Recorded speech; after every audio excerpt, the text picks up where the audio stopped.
स्वागत है आप सभी का आज के न्यूज सेशन में। मैं विपिन शर्मा लेकर प्रस्तुत हूँ आज के समाचार पत्रों में प्रकाशित मुख्य मुख्य खबरें रोजगार और शिक्षा से जुड़ी हुई होती हैं और बहुत सारी अपडेट से हमें रूबरू कराती हैं। उसी क्रम में आज की पहली खबर है, यूपी बोर्ड ने 1416 शिक्षकों व प्रधानाचार्यों को किया डिबार। बोर्ड परीक्षा से संबंधित कार्यों से अलग रखने के दिए हैं निर्देश। उत्तर प्रदेश माध्यमिक शिक्षा परिषद ने प्रदेश के 1416 शिक्षकों और प्रधानाचार्यों को डिबार करते हुए उनके नामों की लिस्ट जारी कर दी है। यह लिस्ट जिला विद्यालय निरीक्षकों को प्रेषित करते हुए निर्देश जारी किए गए हैं। इन शिक्षकों और प्रधानाचार्यों को बोर्ड परीक्षा से संबंधित कार्यों से अलग रखा जाए। किसी भी दशा में इनसे परीक्षा संबंधी कार्य न लिया जाए। यह भी कहा गया है, अगर ऐसे शिक्षक या प्रधानाचार्य परीक्षा के लिए निर्धारित परीक्षा केंद्र पर या केंद्र व्यवस्थापक या सहायक केंद्र व्यवस्थापक के रूप में नियुक्त किए गए हों तो उनकी जगह विद्यालय के किसी अन्य वरिष्ठ शिक्षक की ड्यूटी लगा दी जाए।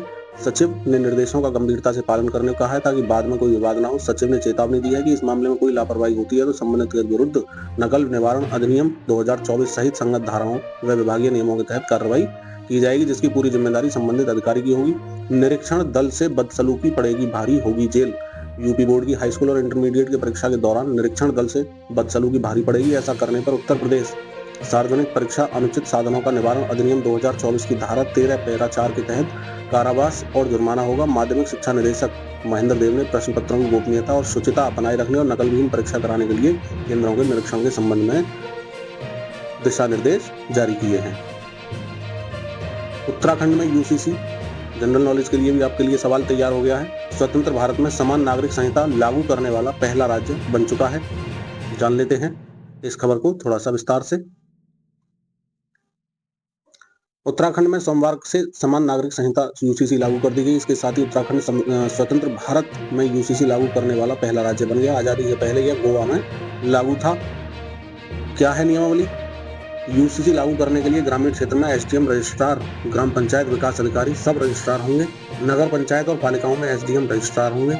26 जनवरी 2010 से संहिता लागू होने की तिथि के बीच हुए विवाह का पंजीकरण 6 माह में कराना होगा।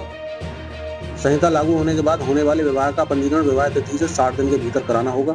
समान नागरिक संहिता लागू होने से पहले स्थापित लिव इन रिलेशनशिप का संहिता लागू होने की तिथि से 1 माह में पंजीकरण कराना होगा। यदि लिव इन के दौरान महिला गर्भवती हो जाती है तो रजिस्ट्रार को अनिवार्य तौर पर इसकी सूचना देनी होगी। बच्चे के जन्म के 30 दिन के भीतर इसे अपडेट कराना होगा।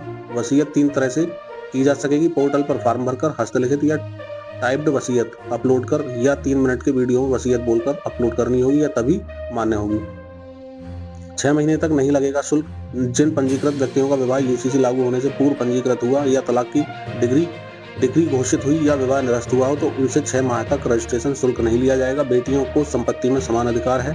यूसीसी में बेटियों को संपत्ति को समान अधिकार दिए गए हैं। परिवार के सदस्यों के बीच मतभेद न हो, इसके लिए मृतक की संपत्ति पर पत्नी, बच्चे और माता पिता को समान अधिकार दिए गए हैं। एसटी दायरे से बाहर होंगे। मुख्यमंत्री ने कहा कि संविधान के अनुच्छेद 342 के तहत वर्णित अनुसूचित जनजातियों को यूसीसी के दायरे से बाहर रखा गया है। इससे उनके रीति रिवाजों का संरक्षण हो सकेगा। थर्ड पार्टी बीमा होने पर ही ईंधन और फास्टैग मिलेंगे। सभी वाहनों के लिए नियमों को सख्त करने की तैयारी। वित्त मंत्रालय थर्ड पार्टी बीमा को बढ़ावा देने के लिए कई कड़े कदम उठाने जा रहा है। आने वाले दिनों में जिन वाहनों का थर्ड पार्टी बीमा नहीं होगा उन्हें ईंधन भरवाने और फास्टैग खरीदने की अनुमति नहीं होगी। साथ ही बिना बीमा वाले वाहन मालिक के ड्राइविंग लाइसेंस का नवीनीकरण भी नहीं होगा।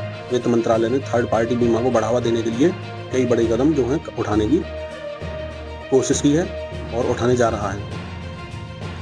वाहन चालकों के लिए क्यों जरूरी है थर्ड पार्टी बीमा?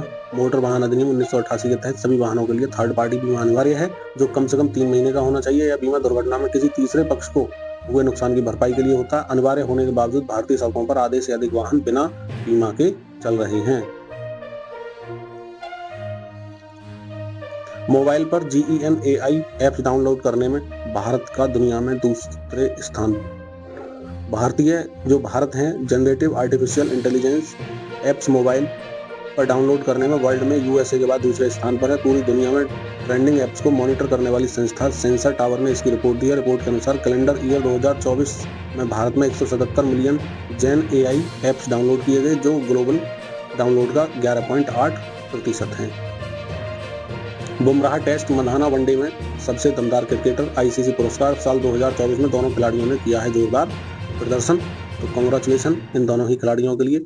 अनोखा रिकॉर्ड भी बनाया था। बुमराह का औसत 200 या उससे अधिक विकेट लेने वाले गेंदबाजों में 20 से भी कम 19.4 रहा, जो बेहतरीन गेंदबाजी दर्शाता है। और Azmatullah one day cricketer of the year बनाए गए हैं अफगानिस्तान के। करिश्माई मंधाना के बारे में है, महिलाओं के वनडे में सलामी बल्लेबाज स्मृति मंधाना के रन 2024 में सबसे ज्यादा थे। उन्होंने महज 13 पारियों में 747 रन कूटे।